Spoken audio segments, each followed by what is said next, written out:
Ma set out on her travels in 1927. Baba Bholanath liked to visit places of pilgrimage. They traveled quite extensively. Her devotees in Dhaka gradually got resigned to Ma's frequent absences. Though her devotees had built a small ashram for her, it became clear that Ma felt the need to leave Dhaka. Accompanied by Bholanath, Ma left Dhaka on 2nd of June, 1932. Traveling in a haphazard way, she came to Dehradun. From there, they found their way to Raipur, a remote village in the interior.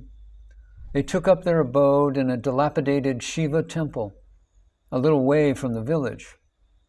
This was the beginning of a new way of life for two of them. Bholanathji devoted himself wholeheartedly to his sadhana. Ma would wander around alone or sit surrounded by the village women. When she finally returned to Dehradun, Bholanathji spent almost 3 years in Uttarkashi, pursuing his own tapas, or penance. Bholanathji rejoined Ma on coming down from Uttarkashi. He was introduced to the new devotees and was accepted wholeheartedly as Pitaji, meaning father. In May of 1938, Bholanathji died. The passing away of Bholanathji resulted in a new understanding of Ma and her ways. Ma had been a very devoted wife, and she had tirelessly rendered personal service to him whenever he took ill. During his last illness, she was constantly by his bedside. He dropped his body with her hand on his head and breathing the word Ananda. It was felt that he was giving expression to his own state of Ananda and peace. Most of the devotees thought that Ma would be distraught, but they were amazed to see no signs of grief. She remained as serene as always. She noted their reaction and said gently, "Do you start to cry if a person goes to another room in the house? This death is inevitable, and it's connected with this life. In the sphere of immortality, where is the question of death and loss? Nobody is ever lost to me." Ma sometimes ascribed her actions to a personal, though unnamed God. "I have no sense of pleasure or pain, and I stay as I have always been. Sometimes he draws me outside, and sometimes he takes me inside, and I am completely withdrawn. I am nobody. All of my actions are done by him and not by me." She explained that there were 4 stages in her spiritual evolution. After she played the game of sadhana as a divine leela. In the first stage, the mind was dried of desire and passion, so it could catch the fire of spiritual knowledge easily. Next, the body became still, and the mind was drawn inward, as religious emotion flowed in the heart like a stream. Thirdly, her personal identity was absorbed by an individual deity, but some distinction between form and formlessness still remained. And lastly, there was a melting away of all duality. Here the mind was completely free from any movement of thought. There was also full consciousness, even in what is normally characterized as the dream state. While speaking of spiritual evolution, sometimes she maintained that her spiritual identity remained unchanged since early childhood. She claimed that all the outer changes of her life were for the benefit of her disciples.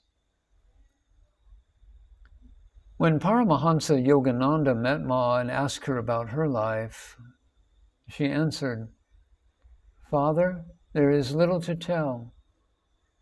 She then spread her graceful hands in a deprecatory gesture and said, "My consciousness has never associated itself with this temporary body. Before I came on this earth, Father, I was the same. As a little girl, I was the same. I grew into womanhood, but still I was the same. When the family in which I had been born made arrangements to have this body married, I was the same. And Father, in front of you now, I am the same. Ever afterward, though the dance of creation changes around me in the hall of eternity, I shall be the same. Paramahansa Yogananda, the founder of the Self-Realization Fellowship in the United States and the Yagoda Satsanga Society in India, devoted a whole chapter to Ma in his famous book, Autobiography of a Yogi. Ma lived like an ascetic and ate very little, something she did right from her childhood. Apart from the months of abstention from food, which happened periodically, and for many years, she used to eat only on alternate days. When scolded, Ma would say, "It is not necessary to eat at all to preserve the body. I eat only because a semblance of normal behavior must be kept up. Otherwise, all of you will feel anxious about me." The intake of food was not related to any of her illnesses. Actually, she was in perfect health when she was not eating anything. Illnesses came and went following a rhythm of their own. In her time, she met Gandhiji at Wardha and nearly all the political dignitaries who rose to power after independence, including Nehru and Indira Gandhi. Staunch Gandhian Jamnalal Bajaj was her ardent devotee. They did not talk about state affairs with her. She only spoke about God and the religious aspirations of man. In the late 70s and in 1981, for all practical purposes, she had withdrawn herself from public appearances. During her last days, Ma was serene, but uncharacteristically seemed to be removing herself beyond the prayers of people around her. Jagadguru Shankaracharya of Sringeri, the Sarada Pitham, wanted to invite Ma to Sringeri on the occasion of the annual Durga Puja, the worship of the Divine Mother, and urged that she should quickly get rid of her illness. She replied in her usual gentle tone, "This body has no illness, Pitaji. It is being recalled toward the unmanifest.